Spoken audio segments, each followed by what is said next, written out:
BJP और RSS वाले ये लगातार यही काम कर रहे हैं। आपको देखने मिला कि लाल किले पर निशान साहिब को फहराया गया, सबको पता पड़ गया कि ये चिल्लड़ खटमल किनके थे। भगत सिंह ने कहा था कि बहरों को सुनाने के लिए धमाका की जरूरत है, ये मोदी सरकार का धमाका भी होगा, तब ये गूंगी बहरी सरकार, अंधी सरकार हम लोग की बात सुनने को तैयार होगी। मुझे आभास है और अंदेशा है जो इजराइल असेंबली के आसपास इन धमाका जो हुआ है, कहीं ऐसा ना हो बीजेपी वाले इसमें भी घुसवा दें, क्योंकि सारे आतंकवादी इन्हीं के कार्यकाल में घुसते हैं भारत के अंदर, इससे पहले नहीं घुसते। जब मोदी सेना में जाता है तो क्या कहता है, मैं सैनिक बनना चाहता था, और जब ये ढोल बजाता है, ढपली बजाता है, तो कहता है मैं ढपली वाला बनना चाहता था। अरे हम तो उसी दिन चले गए थे, हम समझ गए थे तू हिजड़ों की सभा में भी गया होगा कभी।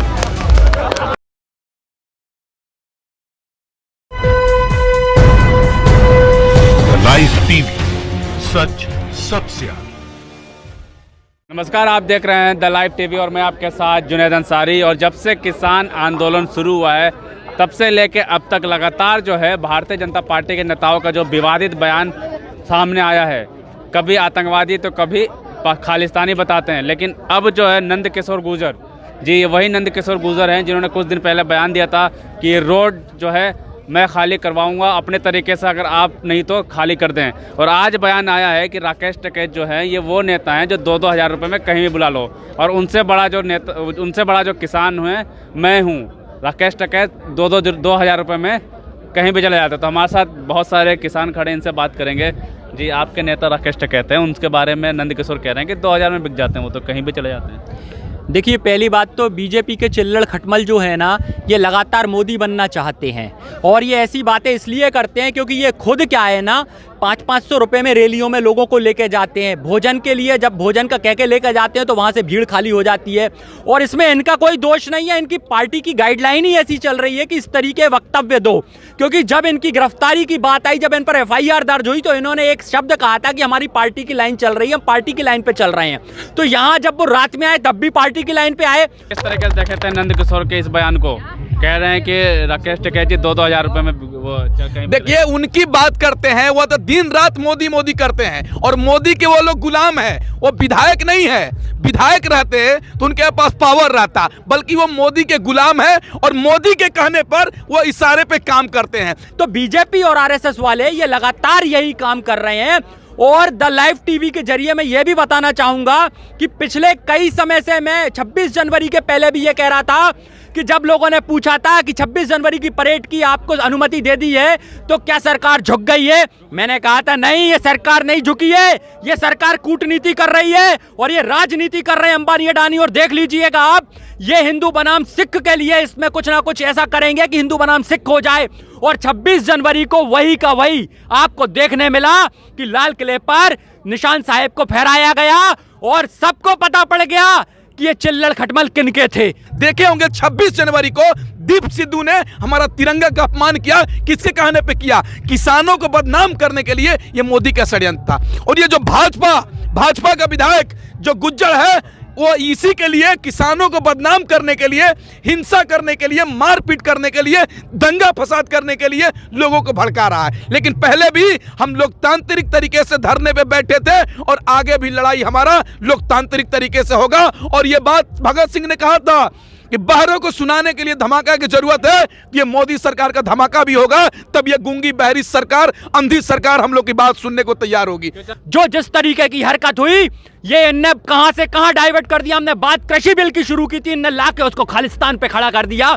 जो इनकी मेन स्ट्रीम मीडिया लगातार दिखा रही थी कि खालिस्तान खालिस्तान खालिस्तान, और मैं आज फिर कहता हूं कि ये लोग जो कह रहे हैं आतंकवादी आतंकवादी, मुझे आभास है और अंदेशा है जो इजराइल असेंबली के आसपास इन धमाका जो हुआ है, कहीं ऐसा ना हो कि कुछ आतंकवादी बीजेपी वाले इसमें भी घुसवा दें, क्योंकि सारे आतंकवादी इन्हीं के कार्यकाल में घुसते हैं भारत के अंदर, इससे पहले नहीं घुसते। ऐसा कैसे कह सकता है कि उनके कार्यकाल में आतंकवादी काम करते? भाई देखिए ना, पुलवामा में हुआ, आज तक उसकी जांच हुई कि आप किसान के अनाज की जांच करने निकल पड़ते हो, लेकिन आपने ये नहीं देख पाया इतना सारा RDX कहां से आ गया। आप एनआईए के नोटिस भेजते हो, लेकिन आपने वहां नहीं देखा कि ये जो सर्जिकल स्ट्राइक करी गई, जो एयर स्ट्राइक हुई, वहां पर वो एयर स्ट्राइक की गई और उसके सारे के सारे राज अर्नब गोस्वामी पे उसको गिरफ्तार भी नहीं किया गया। तो इनको क्या कहोगे आप? अरे भारत पूरा बेच दिया मोदी ने। किस लोग किस वहम में जी रहे हैं? पूरा देश बेच दिया इसने। कल तक चाय बेचता था, आज देश बेच के खत्म कर दिया। और आज वर्ल्ड बैंक का कर्जा है, आपको पता होना चाहिए। ये वर्ल्ड बैंक के कर्जे के कारण ही ये हमारे देश को आज खेती को बेचना चाहता है, मातृभूमि को बेचना चाहता है। आपके नेता के बारे में ऐसे बोल रहे हैं? ऐसे नेता जिनकी मानसिकता ओछी होती है, इनकी हरकत ऐसी होती है, जो पब्लिक के विरोधी होते हैं, वो ऐसे ही बयानबाजी करते हैं। और जो किसानों के अहित की बात करते हैं, वो किसानों को तोड़ने की बात करते हैं। ये अपना अस्तित्व नहीं है इनका कोई भी, नंदकिशोर गुर्जर जी का। इनका तो ऐसे मानिए, ऐसे भ्रष्ट और ऐसे एक जब 2000 रुपए की बात कर रहे हैं, इनकी तो 2 रुपए की भी कीमत नहीं लगाता कोई भी बाजार में। किसान तो नंदकिशोर कह रहे हैं कि मैं हूं और राकेश टिकैत जी असली किसान इसको नहीं है। बढ़ावा मत दो, इसको बढ़ावा मत दो। इस चिल्लड़ खटमल का नाम भी मत लो। अच्छा। मत लो इस चिल्लड़ खटमल का नाम। हमारी लड़ाई हुकूमत से और मोदी से है।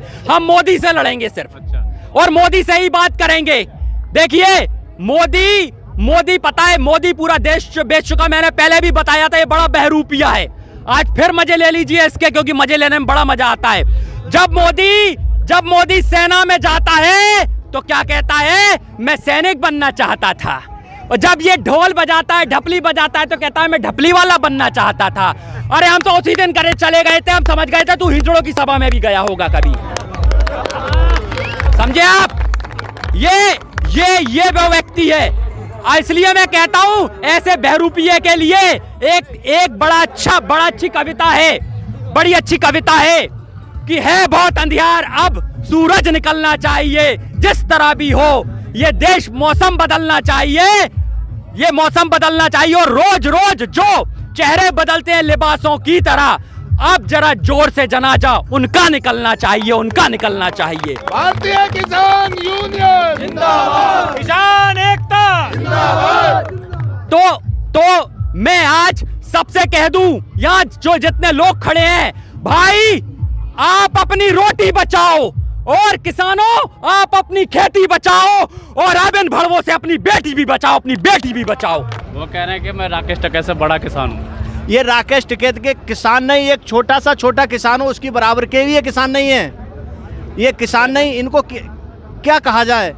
ये इतने झूठे हैं, इनकी झूठ बोलने की इतनी बड़ी आदतें सिखाई गई है पहले से ही कि ये झूठ का पुलिंदा इनके, शायद मैं तो जन्म हुआ उसी समय इसका सौंप दिया था इन्होंने। अरे आरएसएस को कब से तिरंगे का सम्मान याद आने लग गया यार? कब से आने लग गया?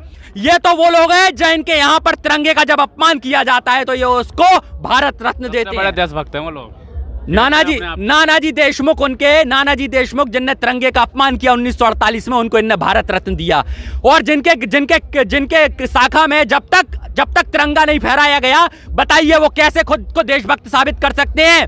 अरे भाई, ये वो लोग हैं जिनको तिरंगे की परिभाषा भी नहीं पता। आज मैं आप सब लोगों को बताता हूं, जिन सुरैया जी ने, देखिए तिरंगा ऐसे तो पारित नहीं हुआ होगा, कुछ तो बात होगी तिरंगा आने में। तो आरएसएस को भी नहीं पता, सिर्फ एक रंग को तिरंगे में से निकाल के बैठे हैं। ये लोग तोड़ने वाले हैं, ये चिल्लड़ खटमल हैं। अब मैं इनका बताता हूं, तिरंगे की परिभाषा सुन लेना सब।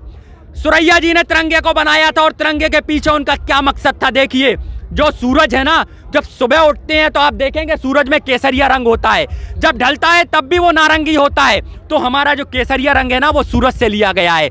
जहां से सूरज निकलता है और जहां तक सूरज ढलता है वहां तक मेरा भारत है, ये बताया।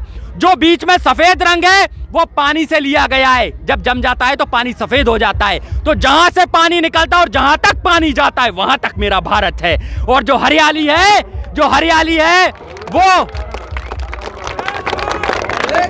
जो उसकी हरियाली है वो भूमि से ली गई है, धरती से ली गई है, धरा से ली गई है। जहां से धरती शुरू होती है और जहां तक धरती जाती है वहां तक मेरा भारत है। और उसमें लगा अशोक चक्र, जिसके 24 खंड ये बताते हैं कि 24 घंटे मेरे दिल में मेरा भारत है। ये कैसे भारत की कल्पना करते हैं? ये तोड़ने वाले भारत की कल्पना करते हैं। इसलिए मैं कहता हूं देशभक्त और क्रांतिकारी वो होता है जो इंसान पे इंसान द्वारा किए जा रहे शोषण को रोक सके। और क्रांतिकारी वही होते हैं जिनने शोषण को रोका, चाहे अशफाकुल्लाह खां हो, चाहे भगत सिंह हो, चाहे पंडित शहीद चंद्रशेखर आजाद हो। इनने जंग आजादी में कंधे से कंधा मिलाकर देश मैं ये कहना चाहता हूं, जो देश के अपमान की बात करता है उसको समझना होगा देश का अपमान कब होता है, उसको जानना होगा देश का अपमान कब होता है। मोदी जी, आपने जवान और किसान को लड़ा दिया है, आपको पता नहीं है देश का अपमान जब होता है जब सीमा पर जवान रोता है और खेत में किसान रोता है, तब देश का अपमान होता है। साफ तौर पर देखा गया कि लगातार जो है किसानों से जब बातचीत की अभी हमने, और जिस तरीके से बयानबाजी कर रही है नंद किशोर गुर्जर ने, किसानों का कहना कि इनकी बात करना ही यहाँ बेकार है, क्योंकि ये किसी वैसे ही हैं, काम के नहीं है, और लगातार जो है विवादित बयान दे दे के अपने आप को हाईलाइट करते रहते हैं। लेकिन किसानों को ये कहना है कि इन लोगों का, इन जैसे का कुछ भी नहीं हो सकता है, और जो भी होगा जब तक किसान कानून जो है वापस नहीं होंगे, हम जो है यहाँ से हटने वाले नहीं हैं। लाइव टीवी, सच सबसे आगे।